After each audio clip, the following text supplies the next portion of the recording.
Welcome back, friends. Another big hour of Friday Live coming up your way here. Oh, this 5 o'clock hour. We hope you can stay with us. I'm Jim. And this is Cheryl. And I barely heard you. Bring that mic closer to you. And now I'm speaking a little bit louder. Okay, there you go. Very good. And this is Cheryl, and thank you for tuning in. And we're happy to have you join us. This hour, we're going to have our gospel reading for this coming Sunday, which is the 30th Sunday in Ordinary Time, and Dr. Scott Hahn will give our reflection. And then later on this hour, Susan Joyce Bellavance, new book coming out, This Little Light of Thine, and we'll see what that's all about. Susan will join us about a half hour from now. So first we will have our gospel reading for this coming Sunday, again, the 30th Sunday in Ordinary Time, and then our reflection by Dr. Scott Hahn. You know, it's countdown. I'm looking at my calendar. It's the last Sunday of October, and we have 3 more to end the liturgical year. And we're into Advent already. So Advent will be... it's still November. It's November 30th. Okay. So that's right after Thanksgiving. Thanksgiving's late this year. Yeah. So be here Beautiful. before you know it. I love this season, though. I mean, not just outside fall, but all the feast days are so rich, November and December. It's just a rich season. Mm-hmm. And it comes and goes so fast. I know. So let's take our time as we go into the reading from the Holy Gospel according to Luke. Jesus addressed this parable to those who were convinced of their own righteousness and despised everyone else. 2 people went up to the temple area to pray. One was a Pharisee and the other was a tax collector. The Pharisee took up his position and spoke this prayer to himself. O God, I thank you that I am not like the rest of humanity, greedy, dishonest, adulterous, or even like this tax collector. I fast twice a week, and I pay tithes on my whole income. But the tax collector stood off at a distance and would not even raise his eyes to heaven, but beat his breast and prayed, O God, be merciful to me, a sinner. I tell you, the latter went home justified, not the former. For whoever exalts himself will be humbled, and the one who humbles himself will be exalted. The Gospel of the Lord. Praise to you, Lord Jesus Christ.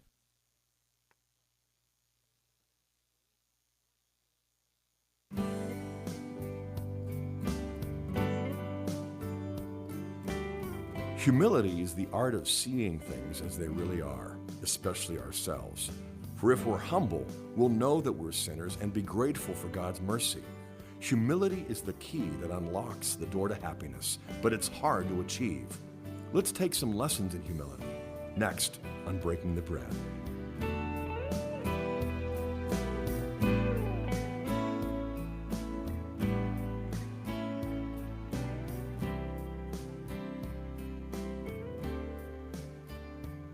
Jesus draws a harsh picture in this Sunday's gospel. The Pharisees' prayer is almost a parody of Israel's Thanksgiving psalms. Instead of praising God for his mighty works, the Pharisee congratulates himself for his own deeds, which he presents to God in some detail. Meanwhile, the tax collector stands afar off at a distance, too ashamed even to raise his eyes to God. He prays with a humble and contrite heart. He knows that before God no one is righteous. No one has cause to boast. We see in this Sunday's readings one of Scripture's abiding themes, that God knows no favorites, as the first reading tells us. God cannot be bribed. We cannot curry favor with him or impress him by ourselves, even with our good deeds or faithful observance of religious duties such as tithing and fasting. If we try to exalt ourselves before the Lord, as the Pharisee does, we will be brought low and humbled. This should be a warning to us, not to take pride in our piety, not to slip into the self-righteousness of thinking that we're better than others, that we're not like the rest of sinful humanity. If we clothe ourselves with humility, recognize that all of us are sinners in need of God's fatherly mercy, then he will exalt us. The prayer of the lowly, the humble, pierces the clouds of heaven. Paul testifies to this in our epistle as he thanks the Lord for giving him strength during his imprisonment and weakness. Paul tells us what the psalmist sings for us, that the Lord redeems the lives of his humble servants. We too must serve him willingly, and he will hear us in our distress, deliver us from evil, and bring us safely home to his heavenly kingdom. This is Scott Hahn for Breaking the Bread. Breaking the Bread is a production of the St. Paul Center for Biblical Theology.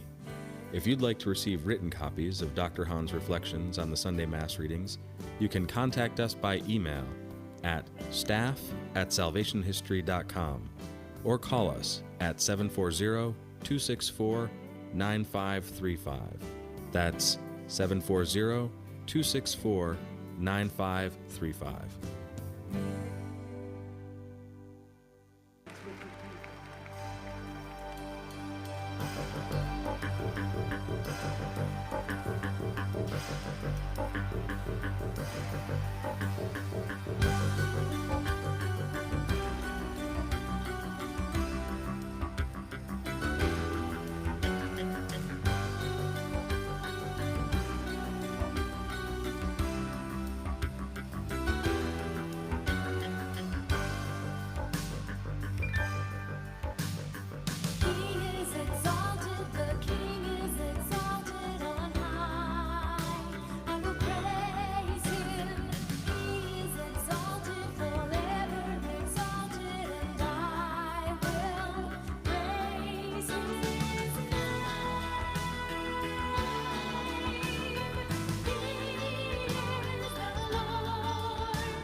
Welcome back. Just a little bit, we're going to be joined by Susan Joy Bellavance to talk about her book coming out, I think, next month, November 18th, actually, This Little Light of Thine. I'm anxious to hear what this is about. And, you know, I'm looking at this, kind of reading a little bit of her bio and things, formulating some questions. It takes me back to This Little Light of Mine, and it ties in with the song, He is exalted, not we are exalted. And all this is on the front of my mind because just last week we finally had our workshop. If you remember, we interviewed Chris Diebert, the director of music from the Diocese of Metuchen and the cathedral. And it was all about that, directing our hymns. He gave a history of sacred music. It was just amazing and an eye opener and enlightening, even for those who were so well versed in this field.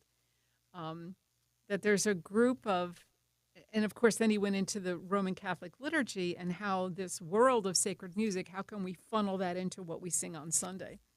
And there are people that call it the wee hymns or the me hymns. That are we singing? It's a basic rule of thumb. Are we singing to Jesus, thanking him, praising God, praising the Trinity, honoring Mary? Or are we singing about this ourselves? Here we are, we gather, we are here, we do this. Now thank we all our God. Whoa, oh, there's a challenge. Wait, let me look at all the text. But, that's just a basic With hearts rule and of thumb. hands. With our voices. Mm. I think you can take it to an extreme. I agree with you in theory, but there are exceptions. Yeah. There are exceptions. I think it's just we got to be careful. You don't want to. We were talking about this earlier this week. You don't want to turn people away. Mm-hmm. And if in their, what I like to think of, and it was Father Carappi who would talk about this, about people who are on a kindergarten level of theology.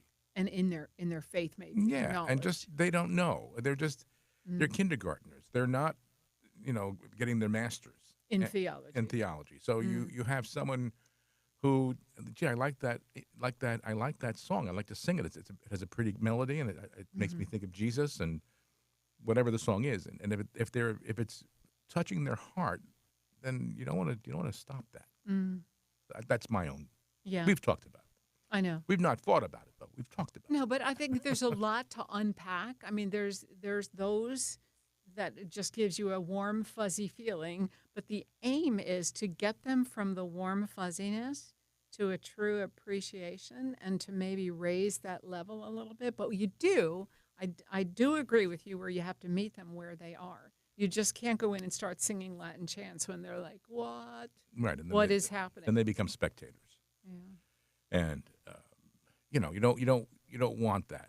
We knew people 30 years ago who left coming to Mass because they would go to the mega churches, the local Protestant mega church, because they felt the Spirit was alive there, and the people were singing and they were waving their arms and they were which isn't the reason to go to a church. You're going to worship God, but if that's their way of, I want to worship that way. When we know there are charismatic masses and charismatic movement right here in the diocese. Exactly that we serve, right. And so you don't want to, I always think you got to be a little careful. I did with you. I don't do it anymore. It's been a long time, but I used to do the music at the Saturday Vigil Mass 30 years ago, 25 years ago. With With in guitar hand. and me singing, and people would come, and they would Right. sing, and even to the point where I remember one time I was at a pastoral council meeting, and at the time we had an order of nuns living on campus. There was a convent there, and then one of the nuns was on the council, and before the meeting began, Sister came up and she said, "Jim, what's going on Saturday night? We see the parking lot is packed. What's happening over there?" Well, they were being fed. They They were being fed. and I just thinking, I was singing and you were choosing, it was just where we were at the time, Right. those hymns or those, and it just, I just think that we have to be a little careful with how we present it, because if you get too snooty, you don't want people to think of that. You don't want people to think that of the church. Right. We're not But a then snooty on the other side of the coin, now again, I'm looking at this little light of thine. There was a First Communion Mass, and after the children received Jesus, Mm. and maybe should be processing that and praying and thanking, and still to hear his voice, they instead were paraded up to the sanctuary, turned around, faced the congregation, and sang this little light of mine. Yeah. Well, it's Jesus's light that you have internalized. But I guess No, for I a first agree. grader, they don't understand. No, and but then there was applause, like they just put on some sort of show. Exactly. Yeah, so I don't know. There's some care and discernment. Well, that one of the needs- things that our guest is going to be in just about 15 minutes from now, Susan Joy Bellavance, talking about, making your child a tabernacle. The idea of but we know it's difficult. You teach first grade CCD. It's difficult to try to teach the mystery of the Eucharist Right. to a child. Right. They take what you say for word, and they believe it, but they don't really fully, nor do any one of us, but Understand. in that sense, understand it completely. A child with a child's mind. So, but you're right. I agree with you.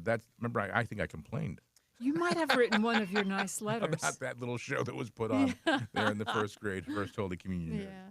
But it's a fine line. You're trying to make it memorable for everyone. You're trying to instill this in the children. I just remember one time when because I would sit up there off the sanctuary when I would play, provide the music. It was just me singing and playing the guitar, and it was communion, and I was singing maybe Jesus Bread of Life or something, one of those contemporary hymns, and I was picking it gently. Mm-hmm. And I remember some woman coming up online at communion with just tears strolling down her eyes. And I thought she was, for whatever reason, not because of me, but the way the Spirit was touching her. And if that environment brought her there, then praise God. I mean, you don't want to cut that off. You don't want to stop saying, oh no, but you shouldn't be enjoying this hymn. It's not a proper hymn. Now there are many hymns, not many, but there are some hymns that obviously are theologically incorrect, should be thrown out. Right. I agree with that. But as far as On Eagle's Wings, People I'm love sure that one. every funeral has it, and Be Not Afraid. I mean, these are Catholic standards from 50 years ago Right. that people grew up with, and that I want that at my funeral. Right. That's what they tell you, Mm-hmm. and you can't say no. Mm-hmm. It's Psalm 91. I mean, On Eagle's Wings. It is based right on the Yeah. psalm.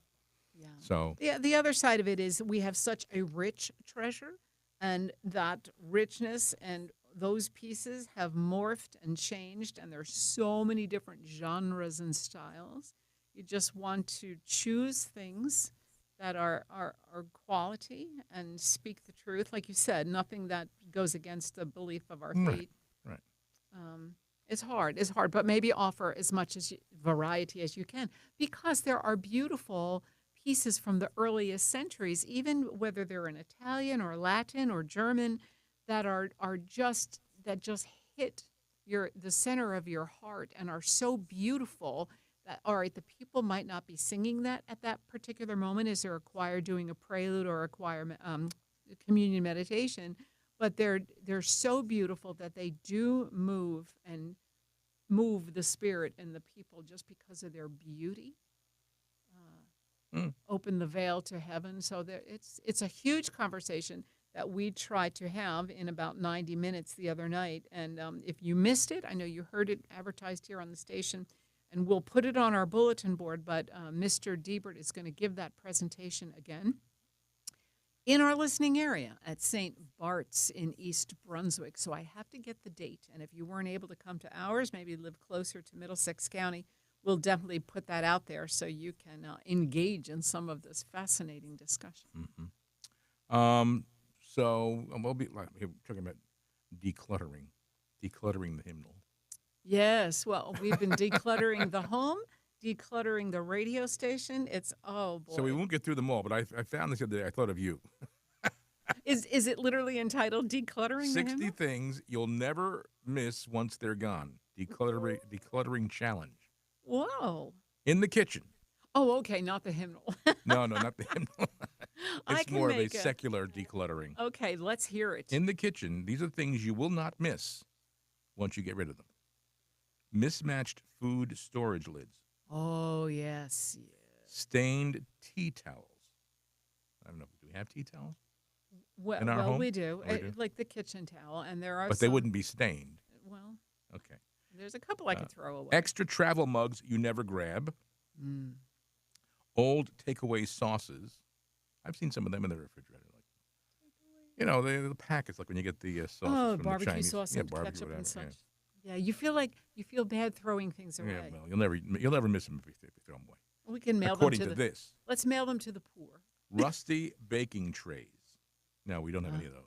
I get rid of those. And You I got mine all just- brand new Martha Stewart. I get rid of that stuff. In the bedroom, things you'll never miss if you throw them away. Worn out slippers. Excess decorative pillows. Mm. Jewelry you'll never wear. Right? You have jewelry you don't wear? Oh my! Throw it out. goodness. I tell Declutter. you, do you see? And the people know from church, from the radio station, Jim. These little pearls. I probably have 60 pairs of earrings, and I wear these every day. So when you look to go declutter, go there and throw those things Yeah, out. but some of them are so beautiful. Single socks hiding in the back of the drawer. Nope, I'm not No. guilty. Okay. Random miscellaneous clutter. Free tote bags from events. We have a closet full of those, don't we? Oh yes, yes. Well, just wait till they ban the plastic. Then those totes are going That's to come right. in handy. Pens that don't write.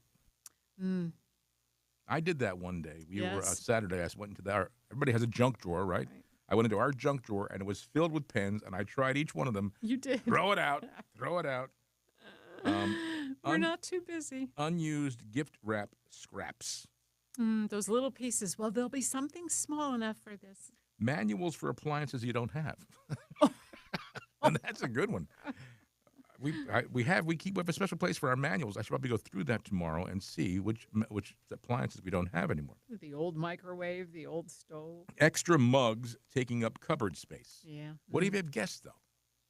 Right. Like I use the same mug every day. You use the same mug every day. But we probably have 15 mugs. I know, but maybe one day people will come visit us. We'll need those mugs. Yeah, that's right. I won't Um, hold my breath. In the bathroom, things that you can throw away and never miss.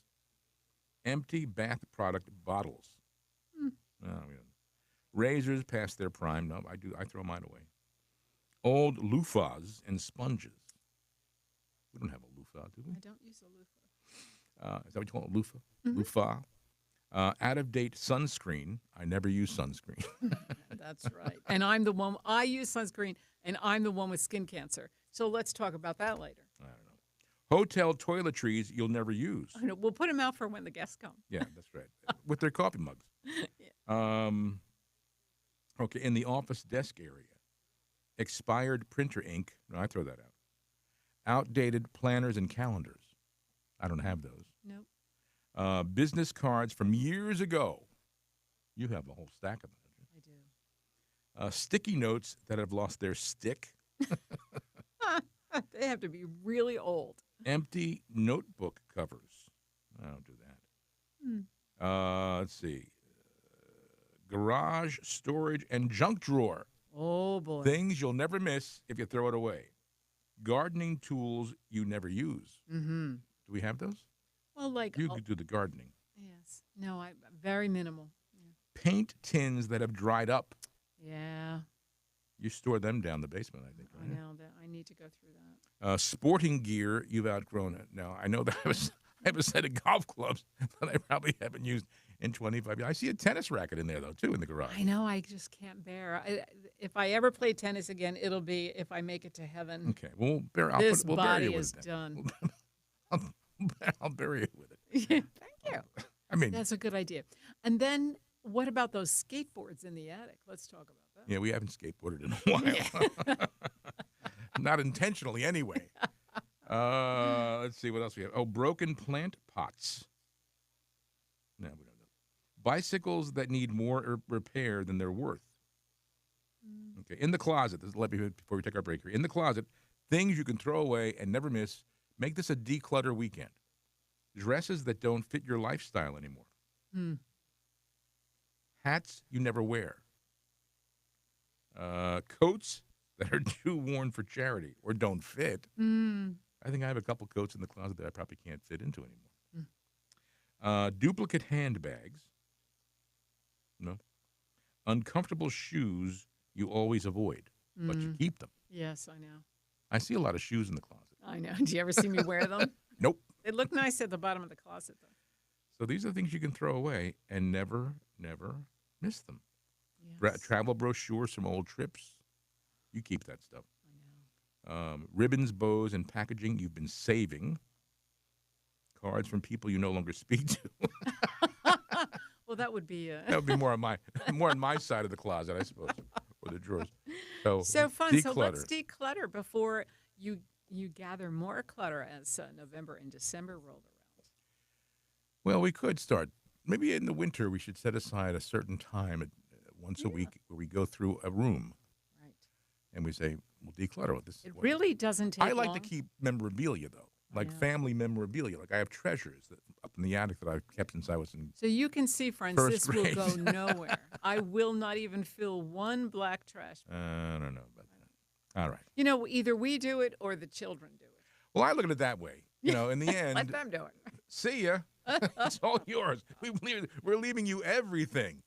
Yes, You that's can right. have it all. They can't say we didn't leave them. No, leave it all to them. All my They can jewelry, decide. all the photo albums. Everything. Yeah. Old ticket stubs. Yes, it's very valuable. All right, we'll take a break. Be back with Susan Joy Bellavance. So stay where you are, friends. There's more to come on Friday Live.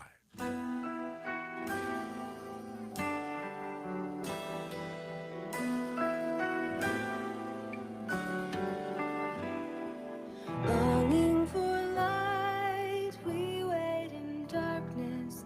Longing for truth, we turn to you. Make us your own, your holy people.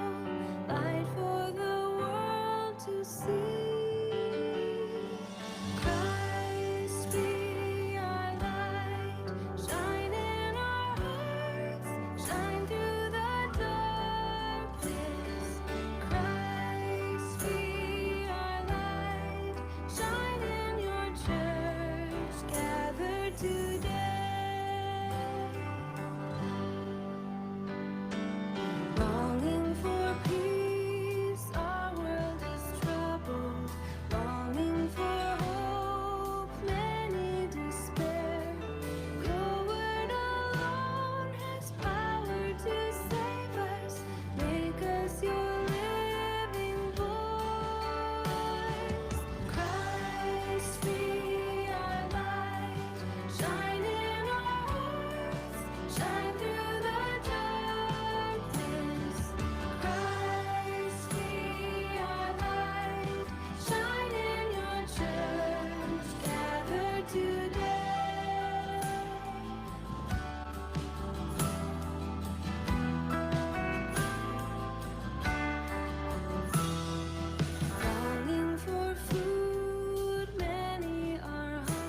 Well, welcome back, friends. Thanks for being with us today. Susan Joy Bellavance served with the Missionaries of Charity for 3 years, later becoming a parochial school teacher, catechist, and founding member of Mount Royal Academy in Sunapee, New Hampshire. She's written numerous Catholic children's books, including King of the Shattered Glass, Will You Come to Mass, The Light of Christmas Morning, The Most Wonderful Rain, and many others. She writes to stir parents and teachers to build a chapel in a child's heart and to inspire readers to a deep, lasting love of our Catholic faith. And she's joining us today to talk about her newest book being released next month, This Little Light of Thine. So welcome to the program, Susan Joy Bellavance. Thank you. Thank you so much. Thank you. Thank you. It's great to be here. Well, great to have you. And tell us a little bit about yourself as an author. I mentioned some of the books you've written. So how long have you been writing? Are they all children's books? Yes, they're all children's books. They tend to gravitate around deep heart sayings to instill in a child that lasts forever.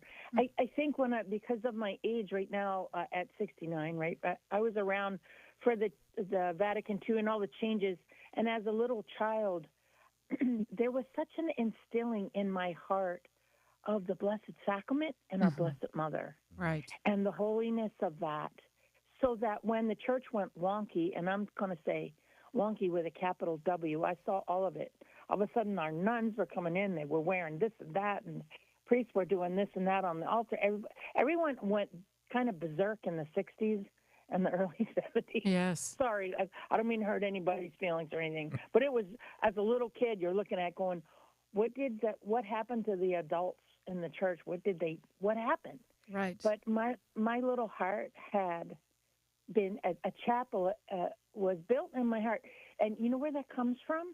No. It comes from Babe Ruth. Oh, really? Really? Oh, Jim he's really perking up. Oh. I love that, and I not to interrupt you, but I just love the visual building a chapel in a child's heart. And yes, I too lived through the days where the father came out in a cowboy hat, and maybe the dog was Yeah. walking up the aisle. I mean, it's wonky. So Yeah. Oh, go ahead. And there's so much to be said about that. Looking at where we are now, and you're looking back and go, how did the tabernacle end up in the back wall behind me in the church? And they took the kneelers out, and the people do. I mean, we're talking wonka doodle doo right now, Right. but it's like if you ever gone sailing, there's certain skiffs you have to kind of lean out when the sail is going, your boat's going over, Right. and you put this harness on and you lean straight out and you counterbalance that. Yes. Well, it's that's what we're doing, and we're going to. The ship will never go down. It will always just kind of make everybody scream on the deck. Whoa! Right. And but this interior matter. Let me just tell you about Babe Ruth a little Yes. bit, because Yeah. he's my hero. Yes. He's on my website, Oh, he is. BellaCoraBooks.com. Okay. Okay. He was 7 years old when the police were bringing him to his parents because they wanted to arrest him, but he was only 7. And he was on the docks at Baltimore, and his parents ran a bar. He hung around with longshoremen, and they couldn't control him. So his father and mother put him in an orphanage that was run by the Xaverian brothers.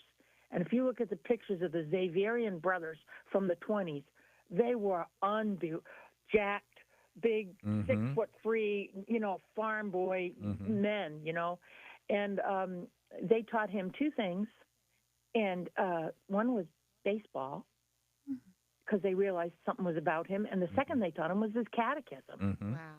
So he gets out of high school, straight out of high school, into the minors, in the farm teams for 2 years, and then he's in the majors because he's that good. But in the meantime, he became, a beer in one hand and a prostitute in the other. That's the life he lived. And he was noble in his, gifts of money to charities and various things, but his moral life was in the trash can. So now he's dying in the hospital. He's got throat cancer, and he's dying in the hospital. And so a kid sends him a miraculous medal, and he says, "I'm praying for you, babe." And right at that moment, he had a full-blown conversion, And then his whole faith from when he was a little kid came all the way back. He went to confession. He went to the Eucharist, and he had 2 years of suffering. But in the whole time he was encouraging people with their faith, and he lived an exemplary and died an exemplary death. So here's the point, and he was so ardent about this.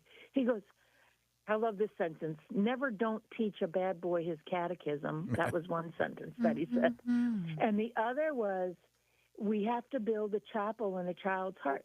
They're going to act like tough little monkeys, but build it anyway, because there'll be a day when they want to go home and they will have nowhere to go. Yes. Yeah, wonderful. So- I knew of his reversion back into the faith. In fact, he was buried at St. Patrick's Cathedral in New York City, I believe. Yeah.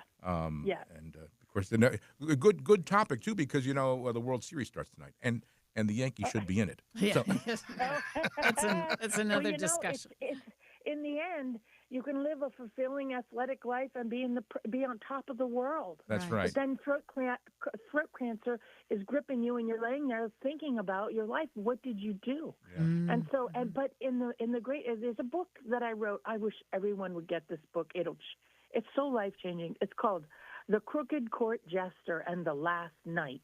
Knight. And it's a Babe Ruth.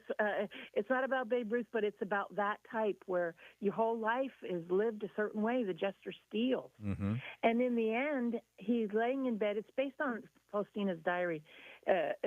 He sees around his bed the memories. He sees the people he hurt, but see, people right now they're going to go through that moment, but they're not going to know about the Lord, because no one is instilling in them the message of divine mercy, the message of the Eucharist, the message of the Mass, the message of our Blessed Mother, the snake crusher, who's going to infallibly get you safely home to her Son. So my books, when I'm writing, I'm trying to place that chapel in your heart. People cry when they read my stuff, or when they, and I try to make the best art that I can find, artists I can find, and make an indelible picture in your heart. So that when you're an old person, like I'm an old person, I remember the Wizard of Oz. That affected me my whole life. You know what I mean? You'll always remember something when it was instilled in that pure place where the soul is still pure and it still belongs to God. That chapel goes in there, and it doesn't matter, parents. It doesn't matter what your kid is like. If you're faithful, the Lord is going to be faithful, and that chapel will be there. Well, Cheryl and I were just talking about it because Cheryl teaches first grade CCD, preparing them for their first Holy Communion, and I look back. We're contemporaries, Susan. I'll be 71 in December, so we grew up around the same time. I look back at my own first Holy Communion made in 1962, and I wish I could remember it. Other than the pictures I have, I wish I could remember that first reception of the Lord in Holy Communion. But how much can a child really grasp the reality of the body, blood, soul, and divinity of Jesus in the Eucharist? And do you? Let me answer that. Let me jump in there and answer that. There's two books: When Jesus Speaks, and then This Little Light of Thine. That's coming out in November. One of them shows he did this. He raised the dead. And it shows all Jesus' miracles. Boom, boom, boom. And then it shows calming the sea, calming the storm and the wind and the wave. And then he says, "This is my body. This is my blood."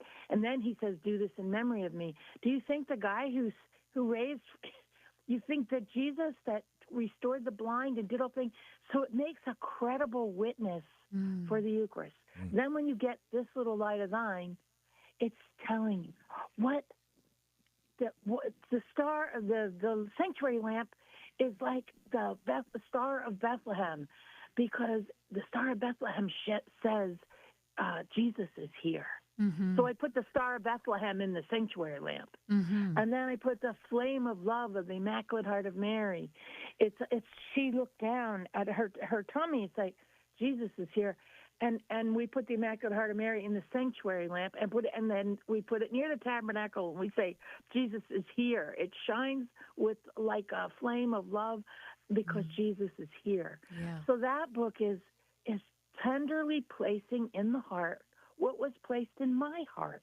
Mm. And so when we want a kid to go in the church, like we did when we were, don't you remember when you go into church, didn't you look for the sanctuary lamp? Right. I Yeah. always, you look for the sanctuary lamp because that's where you're going to go and genuflect. And you're going to, there's two things, reverence and silence. So those two books right now for every First Communion across the country, those two books should be in the hands of every catechist. Well, Susan, let's Because- get the listeners again your website so that they can find out where to get these books. Okay. Oh, yeah. Bella Cora Books. It means beautiful heart. Yes. Bella Cora, BELLACORA Books. And .com. .com, yeah. Mm-hmm. Beautiful. And those two that I just spoke about, This Little Light of Thine and When Jesus Speaks, those are both also at Sophia Institute Press and also at Amazon. In this age level, when you're looking at first and second, even third grade, many of these students are visual learners. Their mind is all over the place just because of the age we live in, multimedia. Their brains are just Sensory, yeah. bouncing off the walls. But a visual, once you see something, that's a slide in your brain. And one day you're going to have to tap into something, and that picture is going to resurface, and they'll remember Right. these things. And I find that with the students, and I always give them things to take home. And now you have to explain this to mom and dad. You have to tell them what this is. What is this about? This picture, And I Right. think that's the approach for these young students. You could lecture your heart out, and you can tell stories. Story they might remember, but a picture is worth 1,000 words. Right, and that's what those two, and I've got the third one that's coming after it is called Come and See, and it is going to be about the visit and how the visit shapes the heart for the vocation. From visit to vocation, that's what the next book is. So when you get the three books, they take you all the way from, receiving from the Eucharistic Lord to your vocation in Him. So, but the point also is so. It's you're right. These books are all memes. They're just meme. Every page is a meme because that's how people are. Yeah. But the other thing is that the kids will not absorb the faith unless, number one, Dad. Did you know? Dad is like 95%. If Dad has the faith and does the faith sincerely, Yeah. their children have 95% of keeping the faith. With Mom, it's like 38%. Yeah. How about that? If Dad doesn't believe and Mom does, she can work her heart out. She can do the thing, but her effectiveness, because when God made a family, that headship is no joke. And when a man takes his faith laissez-faire, you go into a church, who do you see? You see the women because they're receptive to grace like nobody's business. And they're receptive to that relationship. Guys are a harder case. They don't have to be hanging around in prayer all day, but they have to be faithful in their soul to witness the faith to their kids. Yeah, Not talk about it. And Witness it. I don't know if you saw, perhaps you did. Recently, I was reading a study showing, there is an influx back into the church by millennials and Gen Zers, and the most prominent of these are men with children who are coming into Yeah. the church. So Yeah. these dads that you're talking about, they're the most numerous of those returning to the church, Right. with the That's Holy right. Spirit's at work. Yes. And it's I have a sentence that makes sense of all this. Men build the church and rebuild the church and repair the church. Women fill it with life. So true. Do you see the difference? Yeah. Do you see how you can't have one without the other? Right. Yes. Before You we know, and God even made that Jesus, no Mary, no Mary, no Jesus. That's There's right. there's a beautiful spiritual conjugality that God created. That's why all this mockery of the genders is going on. Yes, right. This is something that God made. Men build, rebuild, repair the church, and women fill it with life. It's God's order, indeed. Yes, don't you love it? Yes. And absolutely. And friends, again, this book we've been talking about, This Little Light of Thine, is going to be coming out, I believe, released on November 18th. But you can find out more about it at Sophia Press and their website, and Susan's website, bellacorabooks.com. bellacorabooks.com. Susan, thank you. We must have you on again when the next book comes around, and keep us posted on other yes, things. Let me just tell you the title. Mary is the mother of the family of God. Beautiful, beautiful. We'll look forward to talking with you about it then. Okay. Susan, God bless. God bless God you. bless Thanks you. for joining Thank us. you so much. And friends, you stay where you are. We'll be back with more. Don't go away.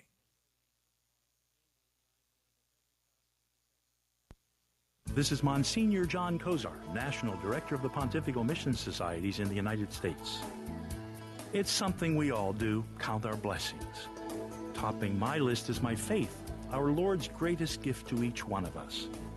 Another important blessing is the presence of missionaries in my life. They've been my heroes since I was in elementary school, and they remain so today. In difficult and often dangerous circumstances, missionaries reach out with the loving heart of our Lord. Count your blessings today, and don't forget the blessing of sharing in the work of missionaries by your prayers. It's a lesson from the missions.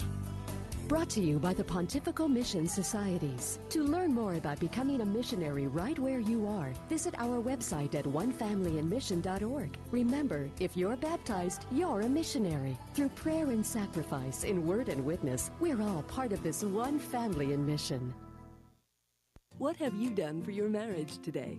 I gave my wife a hug this morning. I told her I love her. Instead of sitting on the couch, I hope to clean up. I cooked my husband's favorite breakfast. I sent my husband a love email. What have I done for my marriage today? It's a good question. I gave her a call and say, thinking of it. And the kids. I did her hair this morning. I think it looks pretty good. We're going to the museums as a family. What have I done for my marriage today? I made my wife coffee and breakfast this morning. It's going to be her birthday next week, so I've been spending time today making arrangements to make that extra special. Oh, we're spending the day together. I bought her an orchid. Hassan was able to let me sleep in by taking care of him in the morning. I read the newspaper to my wife, and it cracked her up. She's still laughing. What have you done for your marriage today? Small changes can make a world of difference. Get started at foryourmarriage.org. A message from the Catholic Church. Bishop Robert Barron. Tolkien has reached out to, Nordic culture and literature and Icelandic sagas and all sorts of things. He learned a lot about the good, the true, and the beautiful from his study of pre-Christian cultures. He used narrative forms that were accessible to the culture. He adapted that to evangelical purposes. So that shows you that flexibility. It shows you a certain creativity in the evangelical art. He did not proselytize. Rather, he very delicately and indirectly and cleverly evangelized through the imagination, so that someone taking in these great stories of Tolkien or his friend C.S. Lewis, they're going to say, oh yeah, I get that. I recognize that pattern. So that finally when they hear the gospel, they'll say, yeah, I understand that. I learned that from The Lord of the Rings. I learned that pattern from the Narnia stories. That was the genius of those fellas. The leading Catholic voices are on EWTN Radio. It started like it does for many people. Question my faith and question authority. And I feel that the reason why I left was the draw of the world. The world was pulling me away. Some people would say, Satan was working on me. He did not want me in church. He wanted me to be desperate. He wanted me to have the thoughts of suicide. I started to realize that a lot of the things that I experienced in my life were a result of my rebellion against God and against authority. Coming back to the church is the first step in healing from all of the hurts of the world. I went from being desperate and in despair to finding hope and encouragement for the future. I'm on God's team. I know who I belong to, and I know where I'm going, and there's nothing that can separate me from God's love. Take another look at the Catholic Church. Visit CatholicsComeHome.org today.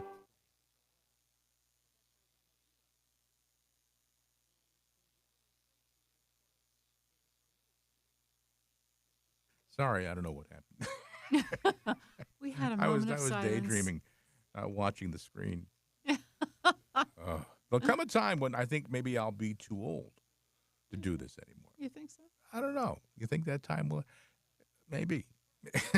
Maybe Well, the I time's think now. the time comes for all of us where we're too old to do something. But this is an easy gig to sit here and talk. I mean, that, Just sitting and chatting. yeah.